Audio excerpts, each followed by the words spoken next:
My name is Mary Firth, and I taught at Balby High School from 1973 to 1980, 81. Yeah, well, in my appointment at Balby High originally, obviously I wanted to work in Doncaster, so I applied to the Doncaster Pool interviews and attended with another girl who also wanted to work in Doncaster, and there were two jobs. One of the jobs was at Balby High, and the other job was at what was then Ella's High, Campley. And I wouldn't mind either job. I just wanted to teach in Doncaster.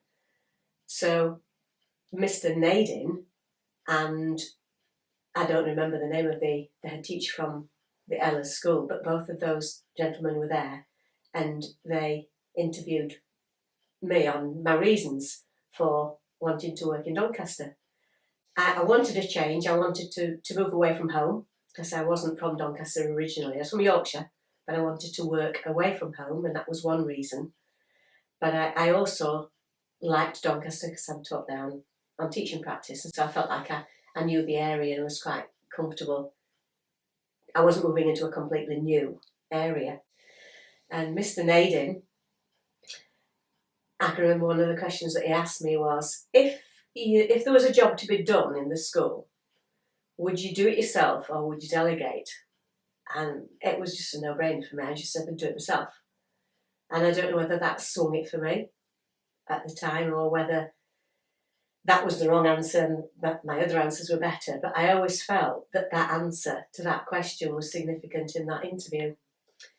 He came across as quite aloof, quite scary, but genuine. I think he was looking for somebody to do the job at his school that he felt would fit in his school. I hope to this day that, he felt that I was that person. In terms of Nadin's vision for the school, I think he just wanted to do every possible thing that he could to help Balby children to achieve whatever they could achieve as individuals. He had ambition for the children, despite the fact that I think everybody is aware that the school had quite a checkered history and wasn't the school that most people would have chosen either as their workplace or to send their children. But I'm absolutely confident that the children and the parents who sent their children to Balby sent them there because they knew that the staff and the head especially would do everything within their power to help their child to achieve whatever potential they had. How to teach. Fabulous. Just what you saw was what you got with the kids. There was no side to them. There was no hypocrisy. If they didn't like something, they told you.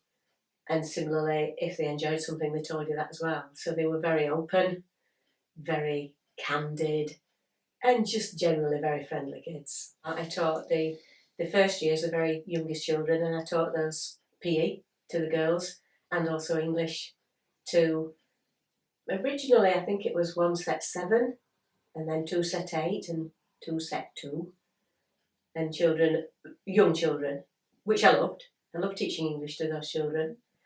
And then I taught 3rd years, 4th years and 5th years girls PE right through all the time I was there. On my first day when I started at Balby High, there were 17 of us all started at the same point, and pretty much all 17 were probationary teachers. So in those early years, there was quite a mix of age groups of the staff, with quite a lot of younger staff. But then again, there were the experienced staff there, like Roy Jenkinson, Dave Dunning, Mary Harris, Joyce Poulter, too numerous to mention, but there was some long established staff there who made sure that their wisdom was used to support the younger staff that were there finding their feet. I didn't feel any stress from that. I never felt under any pressure from anybody on the staff to me any targets other than those that I set for myself. But I'd like to think that people knew that I set myself high aspirations anyway, and I hope that that was clear through the sorts of things that I tried to do within the school and within the lessons. But I also think that I came in charge of girls' PE, whether I liked it or not, because I'd got a PE qualification that gave me the confidence, I think, to plus the belief that Ken Nadin showed, because he told me fair and square, you're in charge, you're developing this department now, because there's nobody here except yourself and another member of staff that was employed at the same time to teach PE. There was nobody else there to actually help or tell me how it went, how it should be done or how it could be done. I just developed my vision within that first year, then officially got the role of head of girls' PE and took it from there. Okay, with regard to the curriculum and the staffing of PE, every class, the children were setted into teaching groups, and the sets were academic. And so you didn't have any mixed classes. They were all either boys' classes or girls' classes, and the classes were by ability, academically. And so you'd get one set one, one set two, and so on. Two set one, two set two. And the children came in classes. There were two staff that were always on PE, from the boys' department, from the girls' department, or two staff that always taught PE full time, and then we had various other staff that helped out as and when required when we had more than one class on, because the children had a games lesson and a PE lesson. With the PE lesson they came as a class, and with the games lesson they came as a bigger group, and I can't remember whether that was half a year or a house or whatever it was at the time, but we had more staff on for a games lesson than we had on for a PE lesson.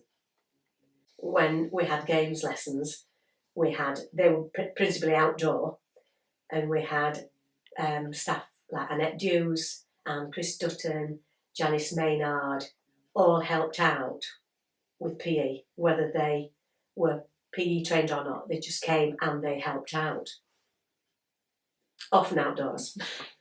With regard to the facilities of the school in general, nobody would argue that the facilities were great, but they certainly taught you how to be creative with what you'd got.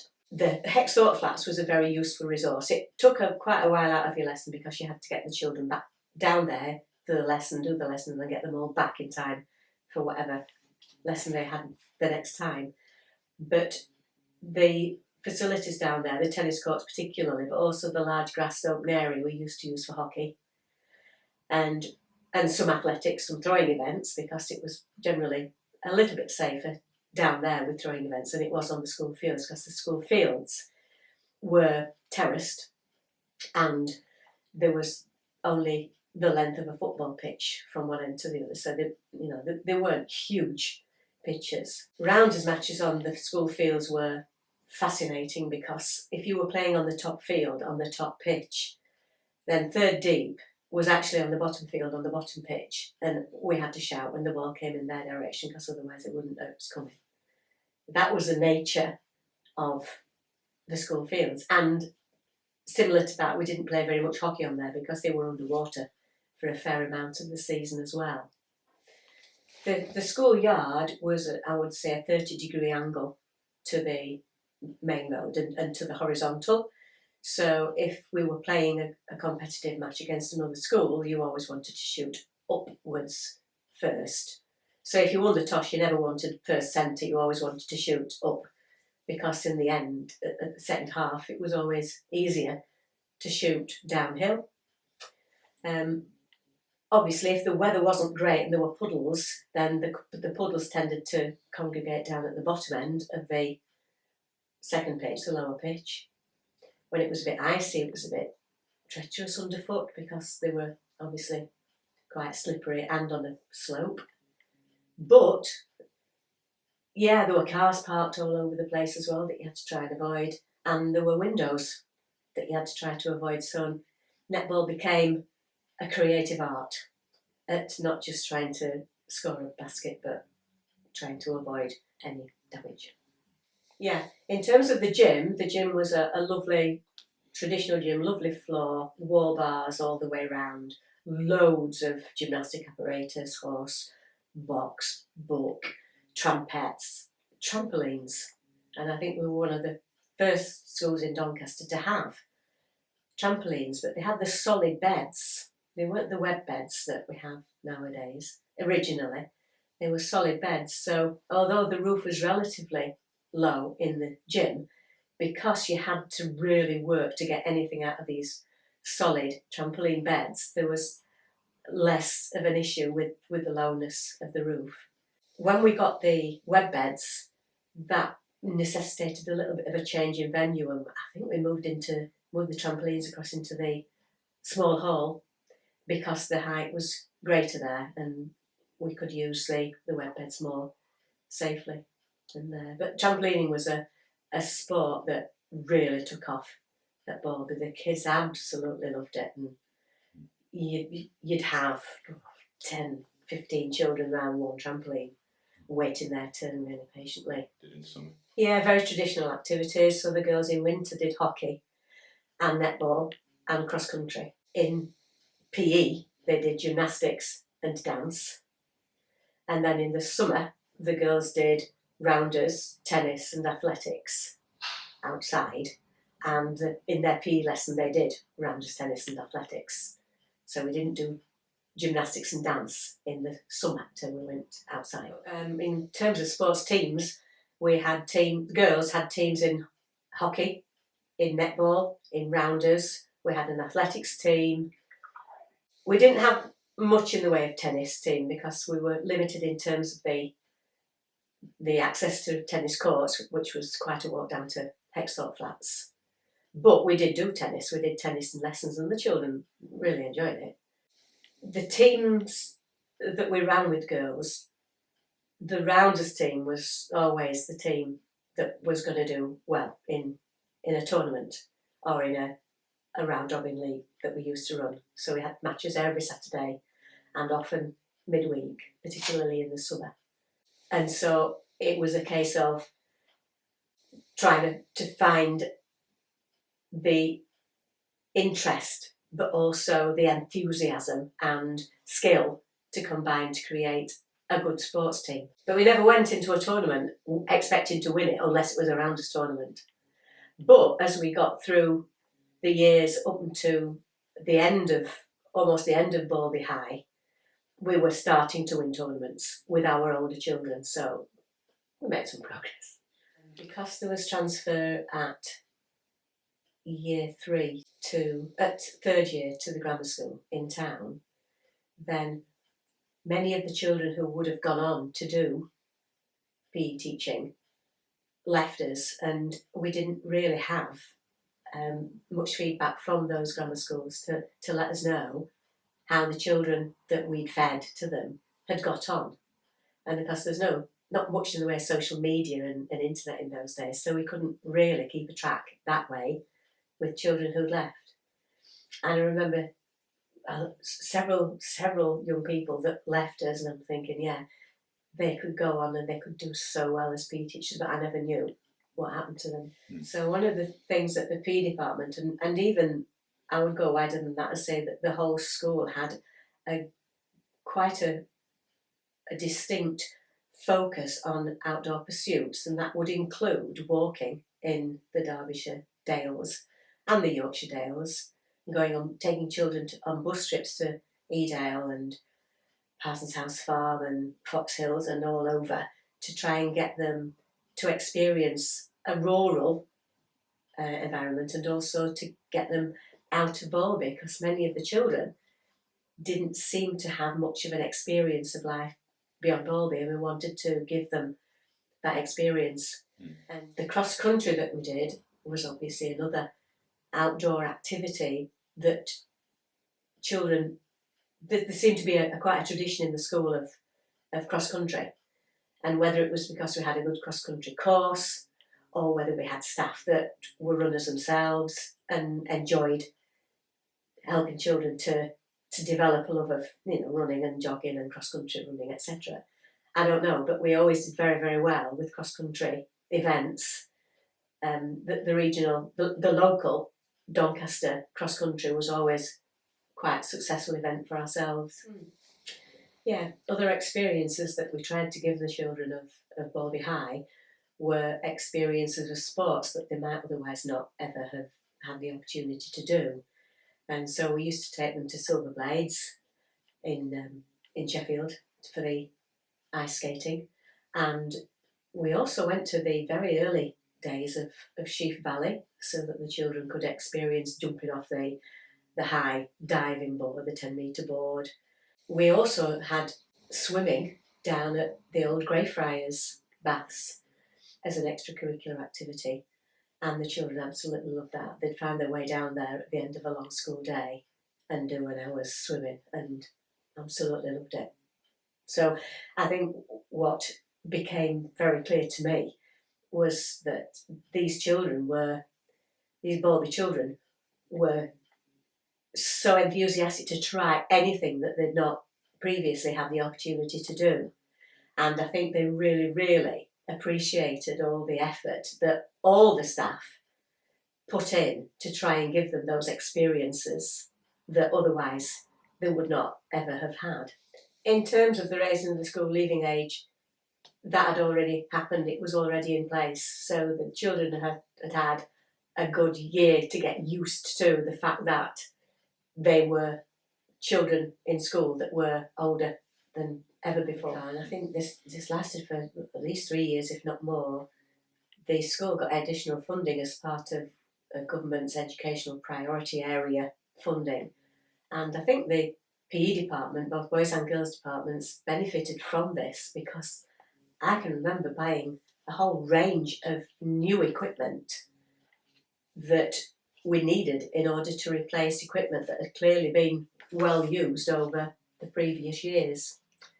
We also were able to provide children with kit if they didn't have the appropriate kit, particularly trainers, but tops, shorts.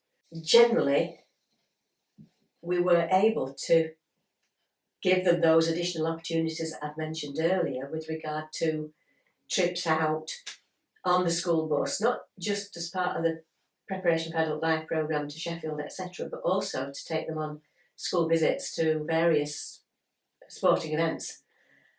For example, we used to go regularly down to the women's hockey, to the Wembley hockey in the old Wembley Stadium, and the girls were amazed. In fact, I was amazed. I used to go as a child from my own school to watch the Wembley hockey, and I can remember the first experience I had.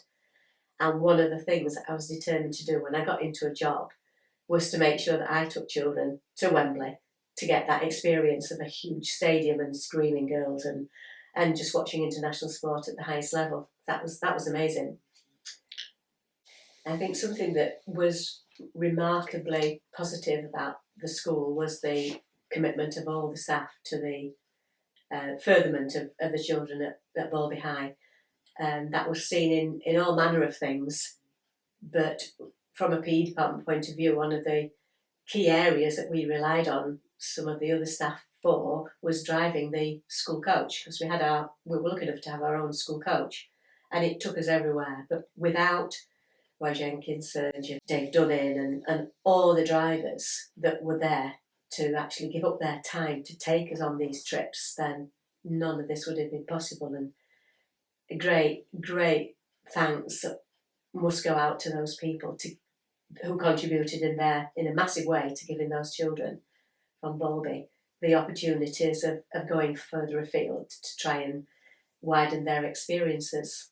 We've also taken busloads down to London to the Empire Stadium to see Champions All gymnastics teams and the USSR, as it was then, the USSR training, competitive teams, display teams, performing with the Nadia Comaneci, Olga Corbett, Ludmilla Teresheva. We saw them all. The children that went there saw some of the iconic gymnasts that are still vibrant today in various consultative contexts. Another area that we visited was Crystal Palace, of course, with a connection to the CSE PE course. We wanted children to have an experience of a national sports centre, so we'd take children down to Crystal Palace and have a swim in the Olympic pool.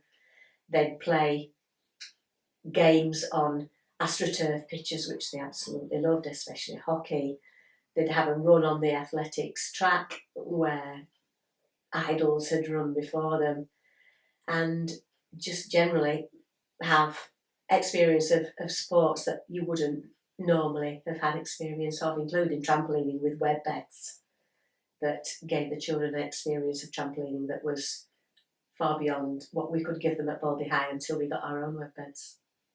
In terms of standout performers within the school, within the years that I taught there, it's inappropriate to mention names because you will inevitably miss someone out that you needed to mention, but also all the children that took part in PE and in teams, etc., gave of their all at that point in time, and all deserve just my grateful thanks for everything that they did to make my job so easy, because on the face of it, Balby High looked like a tough job, but those children never ever made it a tough job. They made it the dream job.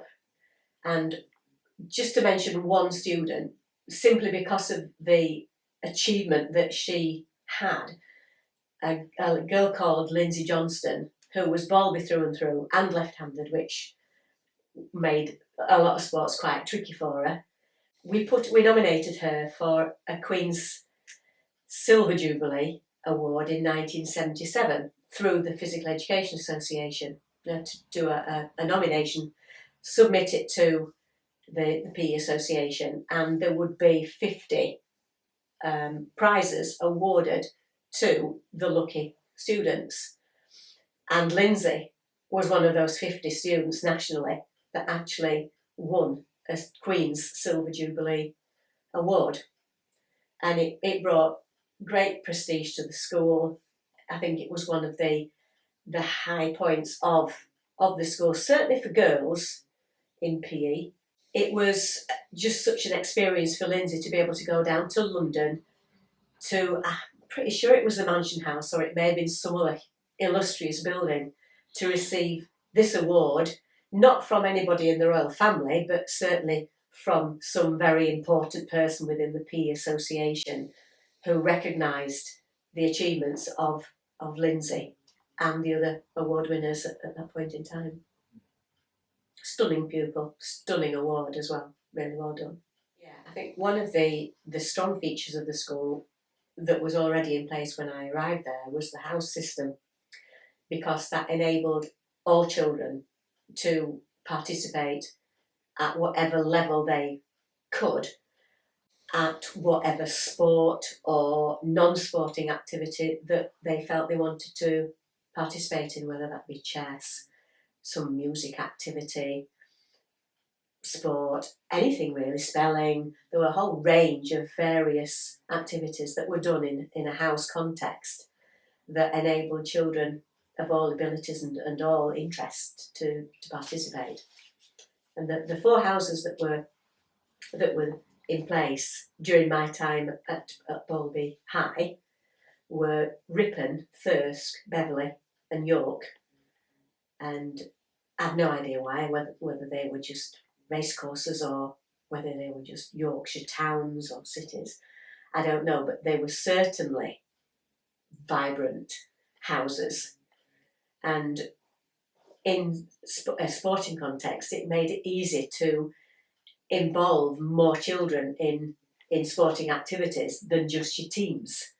So you'd hold inter-house hockey, inter-house netball, inter-house football, you name it, you'd have an inter-house competition. And at the end of the year, all the points that children had amassed during whatever activities they'd been part of were all added together, and the house winners were announced in a huge assembly at the end of the year. And it wasn't always just the same house, although I have to say in athletics it was pretty much always York. But that was down to Dave Dunning, because there was no way that any other house was ever going to win the Sports Day trophy other than York. Even if he had to run the races himself, it would have been York. But the Ripon were very strong. They all were strong. I can remember there were different colours attached to the houses as well, with York being yellow, Thirsk was green, Ripon was red, and Beverley was blue. And so the children could wear a top that matched their house and feel a sense of belonging to something wider than just their teaching group or their class, which again, it helped to get rid of some of the academic inequalities, if you like, and stratifications. But then again, sport as an activity was something where your academic ability really was not important at all. And I think that's one of the things that endeared me to sport in the first place as a child. One of the unique events that was introduced during the time that I was at Balby High was the gymnastics competition.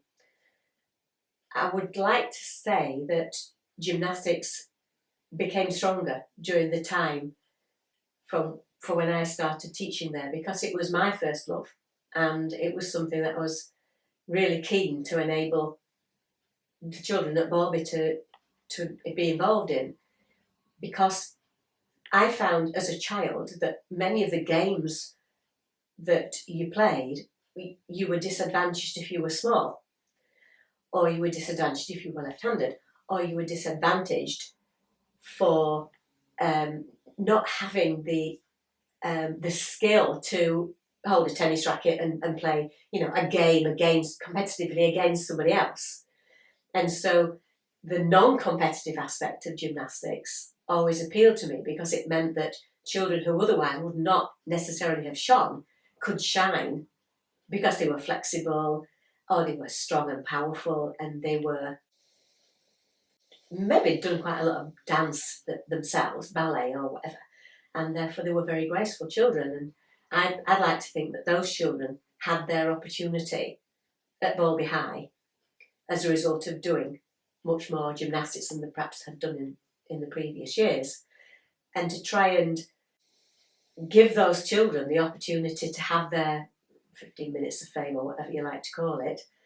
We developed a gymnastics competition with initially floor work and vault, but then we managed to get hold of a beam. And so we had this huge, heavy, but glorious gymnastics beam on which children could also perform. And so by the end of the time that Balby High existed, we were looking at a three-leg, if you like, a three-pronged gymnastics competition with floor work, vault and beam.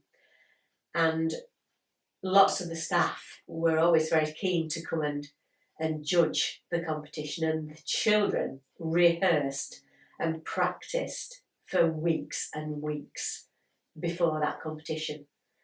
And it was always a tight finish, because inevitably in something like gymnastics, you have a strength in floor work or in vault or in beam. Very few were good across the board. So every child had their chance to get their name on the trophy. And I remember some real class winners of that competition. And again, I'm not going to name names because that would be unfair on all the other children that took part, but it was certainly an event where there was amazing levels of skill and talent and artistry shown by those girls. Another unique factor of the school was, as part of the Preparation for Adult Life programme, was the social dancing that we always introduced towards the end of the winter term in preparation for what we used to call the 5-4 dance, or the 5-4 special as it was when I first started there. And in the preparation for adult life lessons, we used to have the whole of either year 4, the 4th years, or the 5th years in the main hall in East, I think it was the East Hall at the time it was called. And we used to teach them all the old time dancing, like the Velita, the St Bernard's Waltz, the Barn Dance, Gay Gordons, the waltz itself. And the children absolutely loved it. And any of them that came back to the school to visit, or even came as parents to where I was teaching, we used to talk about those social dances and the experience of learning to do these social dances. To see, particularly boys, who'd said, I can't do this. There's no way am I doing this. And I'm going to be sick on that day that we're doing this. And then to see them turn up and throw themselves 100% into these very refined social dancing was just an absolute pleasure.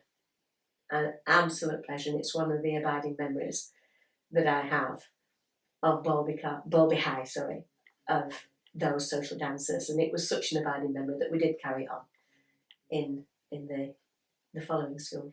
Towards the end of my time at Balby High and the advancement of reorganisation within the Doncaster area, it was clear that the school itself, that Balby High, was going to change its nature. And I saw that in different ways. Firstly, in a very positive way, because it meant that children would no longer be, if you like, removed from Balby High and transferred to the grammar school, but that we would get to keep all our children from year 1, from first year, right through to, well, 5th year or even beyond that, when the idea of a 6th form was mooted. That was the positive side of the reorganisation. But I'll never forget those years at Balby High. They were years that were very formative for me, because I left college, started life living on my own in a place where I had no family around me, but I had a family at Balby High, and that family remained strong from day one until the end of Balby High as we know it now. When I got the job of head of girls' PE at the new school, the Balby Car school that was planned, it was a great achievement, but I think at the time I would have rather been able to continue at Balby High without losing all the children that inevitably we lost because of transformation. I satisfied myself with the idea that I was still going to be teaching in Balby, and that I'd try to continue to generate the spirit that Balby had given me and the children of Balby had given me in those first 8 years or so. And I think wherever I'd worked, whether it was in Balby or anywhere else, those years I had at Balby High were the best preparation I could have ever wanted for my future career. In summary, I'd just say that the Balby community was and always will be very special to me, not only as my first job, but principally as my family in those first years of teaching. Those years I had at Balby High were the best preparation I could have ever wanted for my future career.